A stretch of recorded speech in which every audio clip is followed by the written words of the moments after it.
Great. We are live. Thank you guys so much. It is just shortly after 11 o'clock, and it's time for Laquita's Toolbox Live.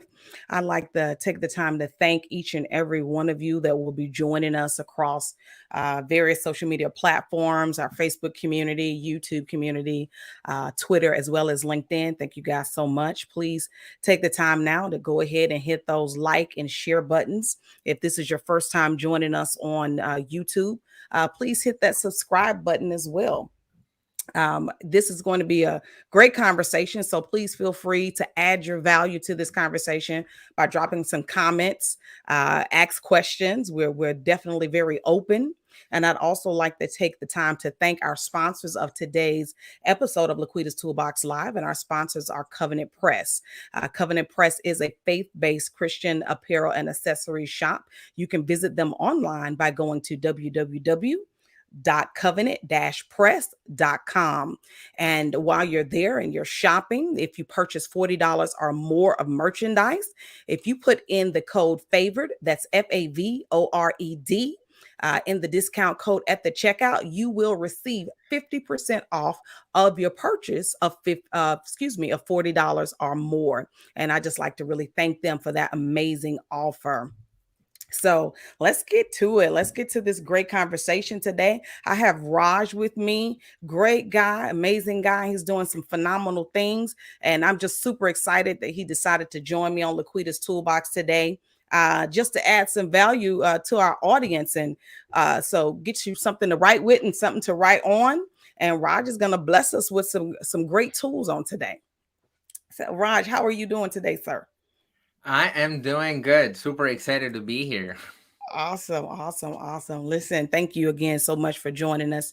I like to take these quick little toolbox moments just to to give value, not just to the audience, but my guests always bring value to me. So most importantly, I have something to write with and to write on right now, so I'm ready to take notes. Raj, why don't you start off by telling the audience who you are and what you do? So, again, I'm Raj Subrameyer. I'm a tech career strategist. So, I help people specifically in the tech space to find their dream job and become successful leaders in the industry. I've been in the tech space for now 16 years and counting, and I've helped over 50 plus clients to advance in their careers and make a positive personal life and career transformations. So that's my main part of my job. I also do a lot of speaking at conferences.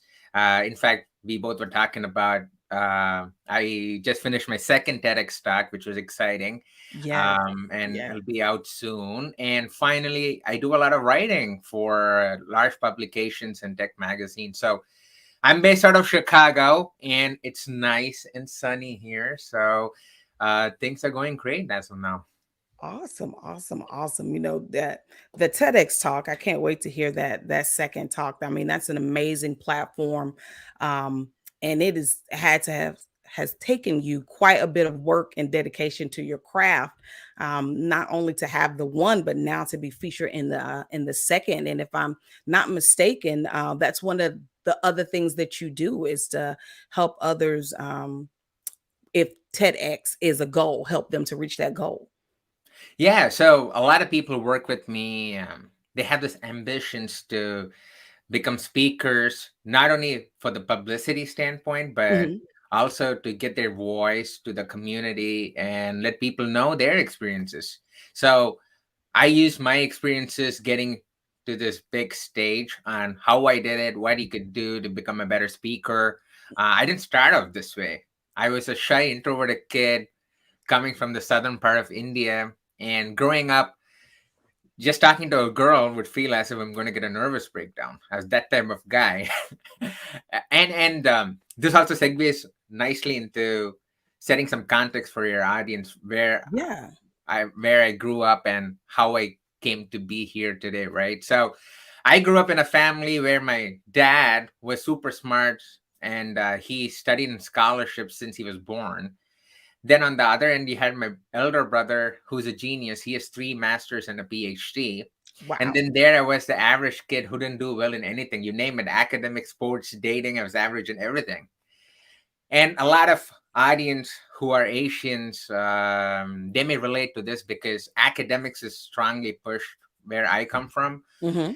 And I kept trying to compare myself with other people, but I could never live up to their expectations. So Mm, constantly getting disappointed because of trying to live up to other people's expectations made me get into this shell. I went. I was going through anxiety, depression, stress, and I thought that was my life. Then during my second year of my undergrad, I had an awakening. I still remember the moment vividly. I was in my study room, and then my chest started hurting. I thought I was getting a heart attack, but oh now I wow. know it was my first panic attack. And all these the 19 years of living a life based on other people's opinions, letting other people's opinions be my reality, it Mm, just hit me, and all the emotions which had bottled up inside me opened up. And for 2 hours, I sat there thinking about what the hell am I doing with my life, and mm, that's when the real transformation happened, where I realized that I don't want to waste my life anymore. I don't want to live a life for other people, but I want to live a life for myself. So I yes. took a paper and pen, and I'm not making this shit up. The point is, I wrote down all my fears. I had fear of fear of being judged, fear of being ignored, fear of public speaking, fear of failure, and I wrote all these fears. And then whatever came to my mind in terms of strategies at that point, I wrote them down saying, okay, these are the things I'm going to do to overcome them. And to cut a long story short, fast forwarding 16 years down the line, transformed my life from a shy introverted kid earning a minimum salary into an international keynote speaker, author, and an entrepreneur running a six-figure business, right? And I'm an average guy, and if I could do it, so can other people. And I use that experiences basically in my talks and my coaching to help folks. So that's kind of my background story. I didn't start off this way. It took a lot of work. I mean, that's your background story is amazing because I mean, if we're honest, at some point in our lives and our journeys, our expectations, we were trying to fulfill someone else's expectation and really hadn't taken the time to have that self-discovery moment and say, okay, like you said, what am I doing with my life? Who am I? What am I doing? And most importantly, why am I trying so hard at something just to satisfy someone else when it's not what satisfies me? And that's just amazing that you were able to do that, especially in that moment of having a panic attack. I think many of us just go with the panic attack, and when it's over, we're just thankful that it's over. I um know. That's right. why I tell people there are two types of people, right? There's a saying, to be a legend, you need to do legendary work. Hmm. And when you hit rock bottom, there are two kinds of people. One who both of them go through the five stages of grief. Don't get me wrong. Right. I'm an emotional guy. But then you have a decision to make, whether Yes. to figure out how to get out of that situation, Hmm. or like you said, you know just go through the motions and then go back to square one, and then having the repetitive pattern of suffering and depression and anxiety. So unfortunately, a lot of people are on the second genre, second category, where they realize something, Hmm. but then they're scared to take action. Come on. And That's luckily to good. me, somehow at that moment I thought, you know what, this is it, I'm done. I'm done living life based on other people's opinions, and I'm gonna take control of my life, right? So only when you do that, you can start figuring out opportunities. In fact, other day we were also talking about entrepreneurship. Yep. Yep. So when I was telling people that I was going to start my own business, they were laughing because, again, where I come from, the success, I put in quotation marks because success is very subjective. Hmm. But in the general meaning of success, where I come from is, you get a master's degree, then get a high paying job, then get married, have two kids, and then you get a house, a fancy car, and then life goes on. That's what success means. Right, right. Growing up, I was always the outcast and the person who was asking questions, and people thought I was weird. So it's funny when my parents were pretty supportive, but they didn't understand what I was doing. But when I say I was going to, become an entrepreneur, I want to run my own business, people thought I was crazy because I was earning really high in the tech space. And then at one point in 2015, I thought, you know what? It's like Groundhog Day every day, where I'm doing the same thing again and again, and I'm not going anywhere, and I don't think Right. I'm impacting people. Yes, my money is increasing, but what am I doing with my life? And Mm, that's when this whole seed to do something on my own was planted. But coming back to what I was trying to say was, where I come from, entrepreneurship and all those things were new. But in starting from a next generation, I think, more people are becoming entrepreneurs or at least have an entrepreneurial mindset.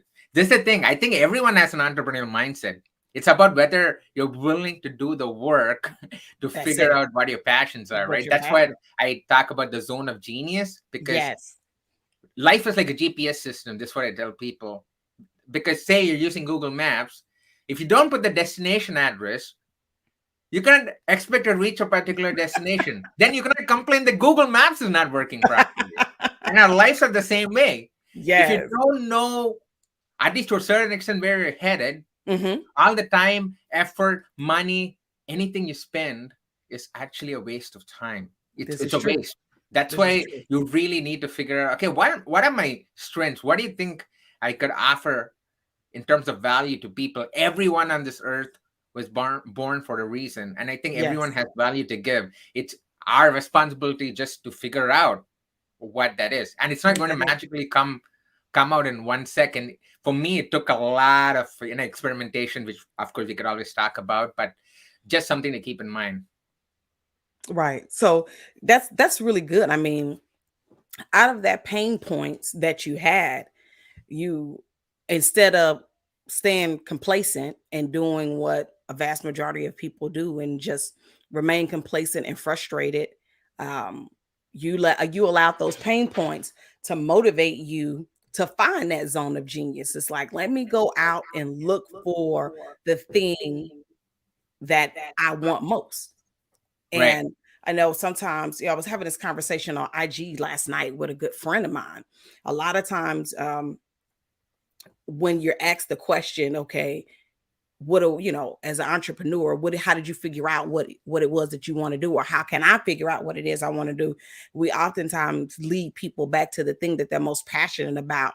And in that conversation last night, it's like, yeah, that works to a degree, but it also can be, what is the thing where's your pain point? If I'm living in my, right now, you were making a lot of money, but that didn't make you happy. That didn't give you Hmm. joy. That didn't give you fulfillment. So was that, really the thing? Society says you should have been real passionate about what you were doing because it was working, but it wasn't working for you internally. And your pain points of living a life that was completely tied to somebody else's opinions and thoughts was a pain point. And so you use that to say, no more. I'm going to find, as you said, your own particular zone of genius. And so when you're helping clients, or you're giving a TED talk, and you're talking about the zone of genius, um, what are some steps that people can take to begin to find their zone of genius? And why is it so important to find your zone of genius? That's a good segue into the toolbox for you. So Absolutely. I'm a person who just gets straight to strategies. I am going to give your audience some actionable items. So first thing first, you need to figure out what your strengths are. And here's a simple exercise people can do. It sounds so simple. It will sound so simple, but it's going to be super effective.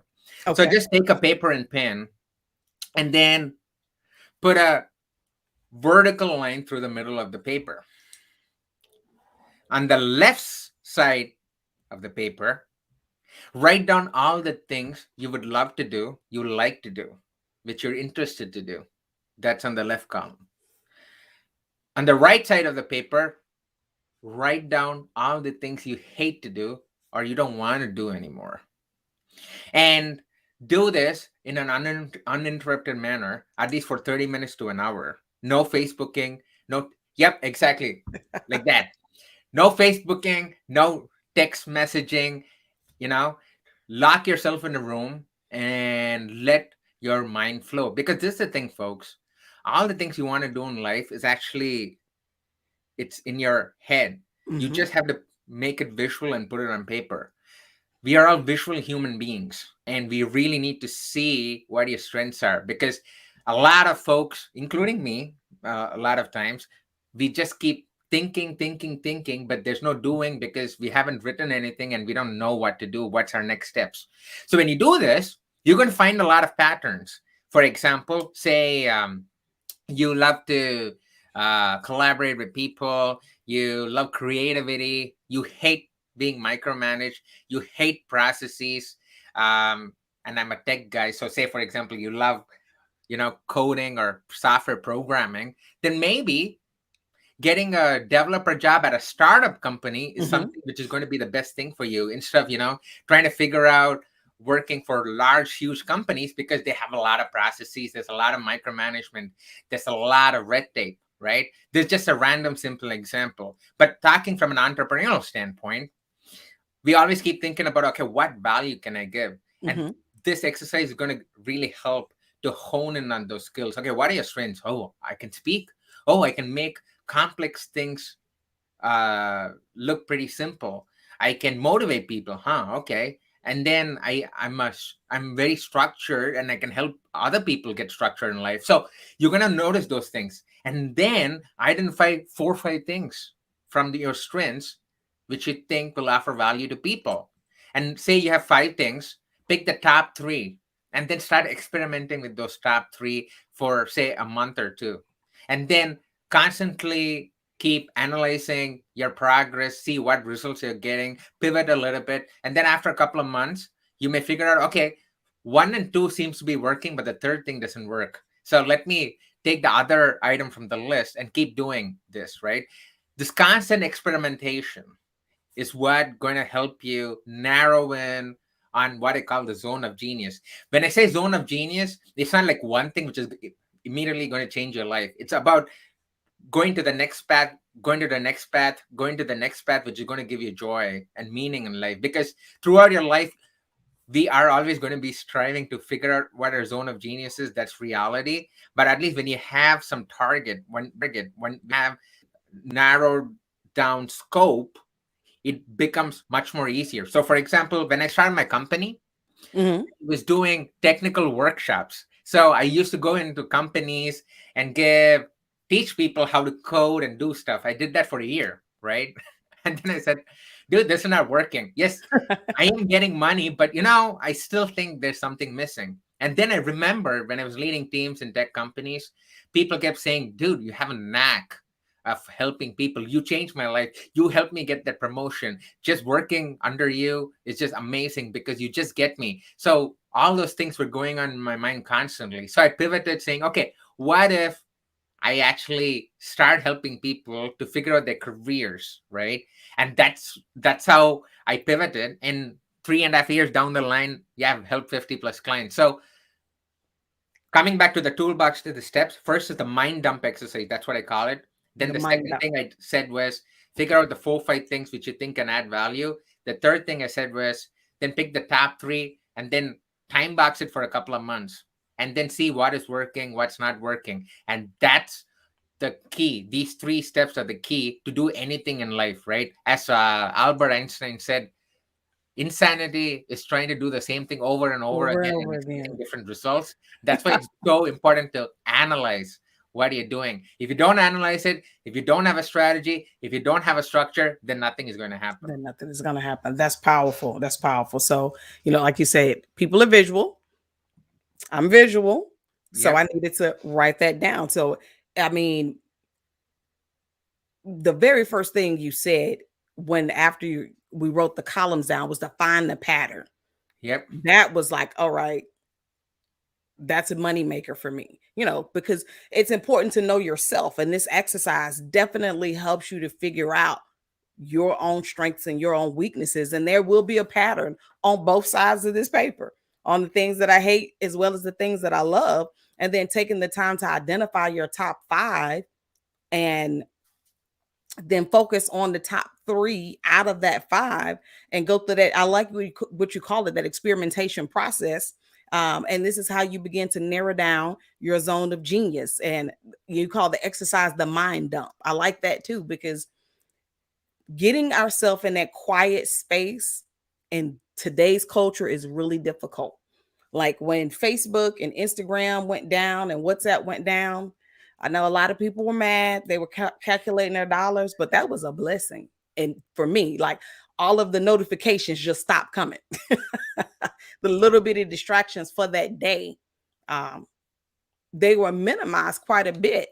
And you have more time if you use that time distraction free to become more productive, which is um, one of the benefits of doing this mind dump exercise and finding your zone of genius. When you've narrowed that down like that, how does that impact your productivity? Oh, great question, because that brings me to the next step. Okay, so now you have honed in on those two, three things. The next thing is you have to do the work.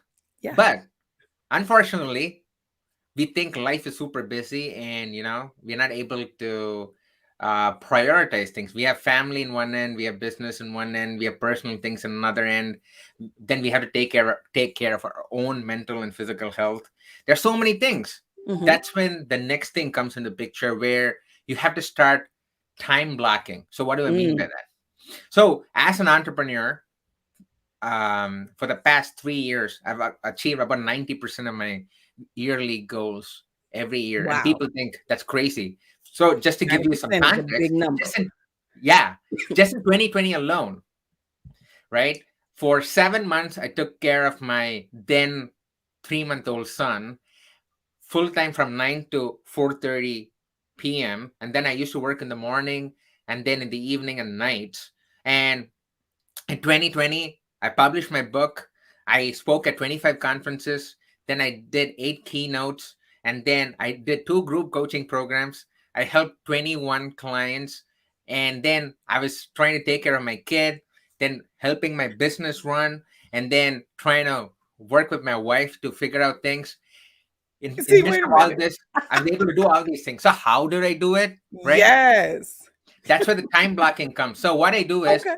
every Saturday and Sunday, usually it's on a Sunday afternoon when my kid is asleep, I take 15 to 20 minutes to figure out what are the things on my plate in the next couple of weeks. So I start looking at my calendar. So for example, I had to say we had this interview. So okay, then I'll try to figure out, okay, is there something I need to prepare for? Are there some stories which I need to say? What are there some tips which I need to give people, right? So I immediately start writing down, and again, paper and pen. I'm old school. Although I work in the tech space, I still do paper and pen. It just And feels good. exactly, It it does. feels Like good. I could have took out my phone, but it feels so much better with this pen in my hand.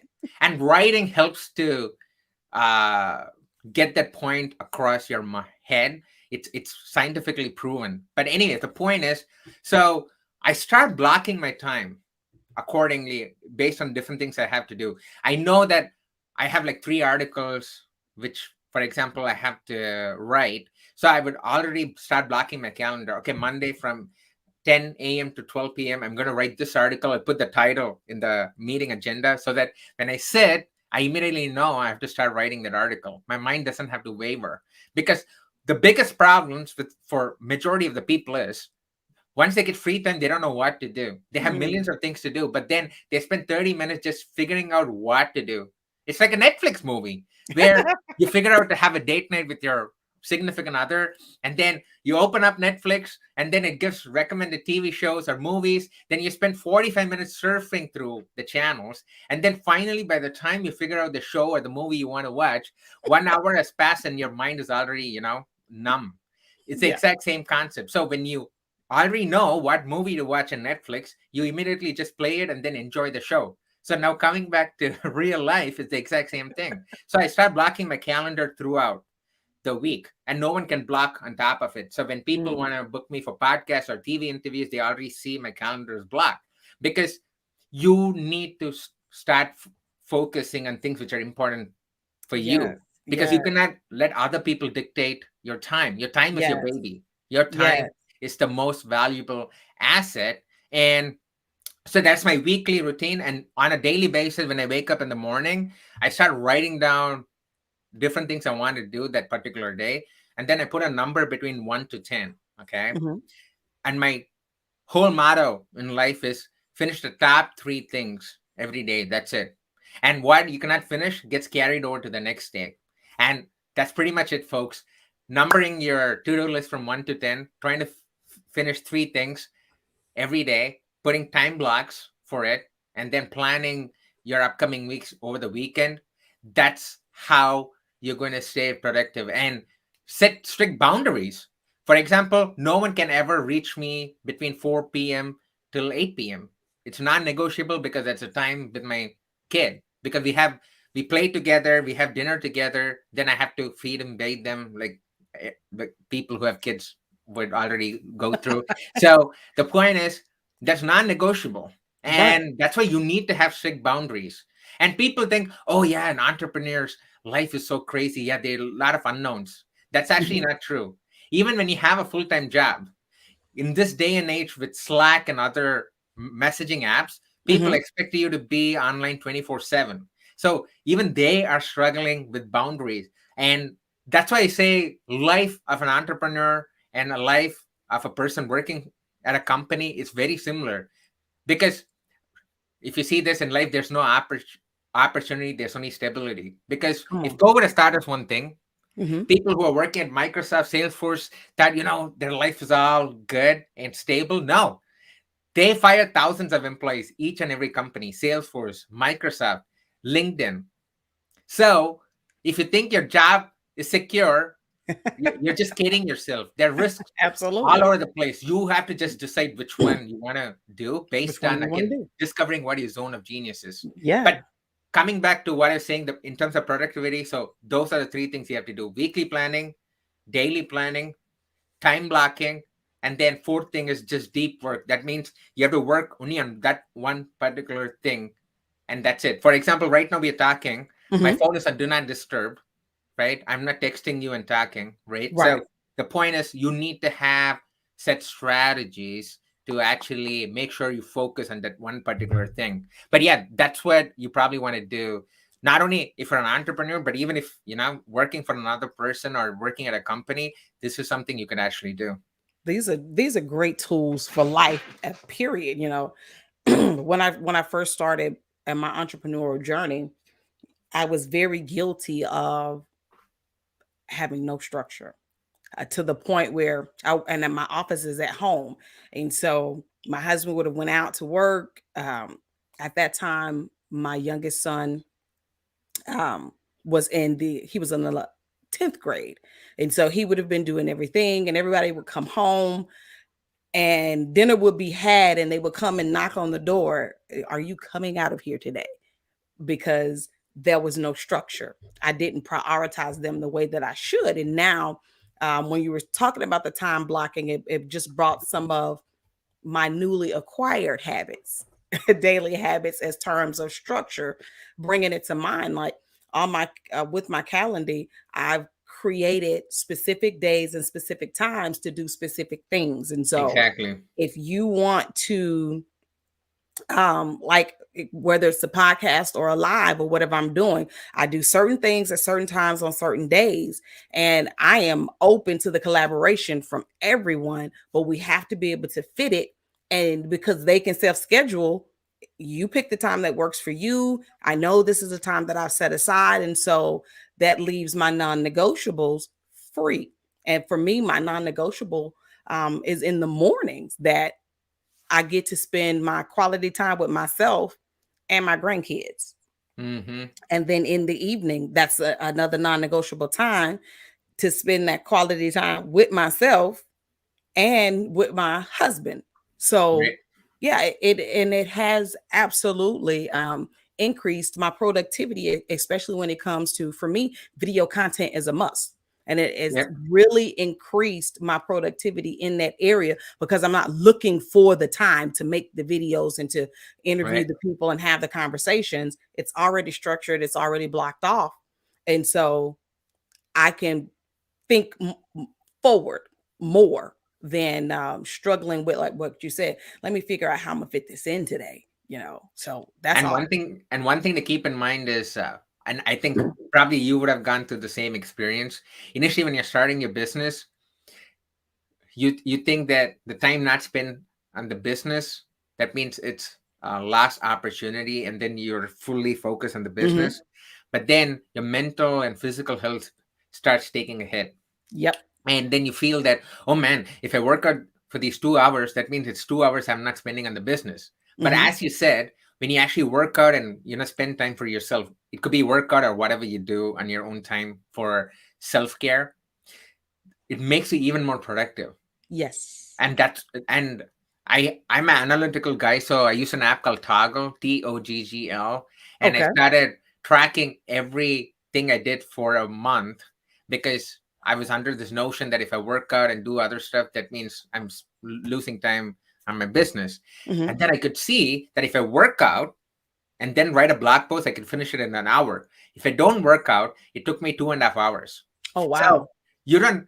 This is what I'm telling all of you folks, in the sense, you don't have to do anything blindly. Okay, you can analyze whether something is not working or not. And for me, I figured out through analysis that if I work out and do my morning routines, I'm much more productive. So, for example, just before coming to this podcast, I worked out for 2 hours, and of course I showered. That's why I look really pretty. But the point is, You're but the glowing. point, but the point is, see, it keeps me energetic, talking to you, and naturally our conversations flow because we didn't, write down anything, and I'm able to a certain extent be succinct in terms of what I'm saying. But all these things is a byproduct of me finishing my morning routines, which will be meditation, Hmm. having my coffee, then spending time with my kid, and then working out every morning during the weekday. That's kind of my routine. And for the past I've been doing this for the past 2.5 months now,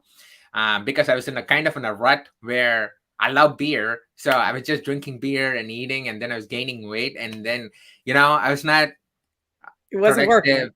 Yeah, it was not. It So wasn't I had working. to change that, and now I'm in a new routine where I work out in the morning, and then it makes me, be ready for the day. I work only for 5-6 hours a day, but the amount of work I do is equivalent to like 8 to 9 hours for someone else, because I'm super productive. And when I do something, no disturbance. That's one thing. Time box it. I also have a timer. A lot of people use a Pomodoro technique where they do 25 minutes and then take a break, Hmm. 5-minute break, and then 25 minutes, right, to do deep work. Hmm. For me, after doing that, I realized 1 hour is my ideal time. I use different apps, but I'm trying to minimize the apps. So I just use my timer for 1 hour, and Hmm. then when it rings, then I go out of my office. This is my Hmm. office. Then go drink a water, do 3-4 push-ups, or do something Do to something. Yeah. refresh yourself, and then start your second session. When I say session, your second time block. Usually, I have 4 to 5 time blocks a day, and then I keep other slots open in case we have awesome conversations like this, or people want to connect with me. But yeah, whatever works for you. But again, the key is experimentation. You're not going to Yeah. get everything figured out in the first It won't. attempt. It took me a lot of time. It took me about 2.5 to 3 years to figure out, okay, how do I manage work life balance? I do balance with an air quote, because there's not in life, Yeah. there's nothing called balance, because Not at all. there's seasons. That's what I call Yeah. it. In some seasons where you'll be spending more time at work Hmm. than family. In some seasons you'll be spending time with family than work. Some seasons spending time on yourself compared to others. So it all depends on constant retrospection and analysis. That's awesome. This morning during my meditation time, I was really thinking about something a good friend of mine says often, and she uses the term unlearn. She uses it a lot.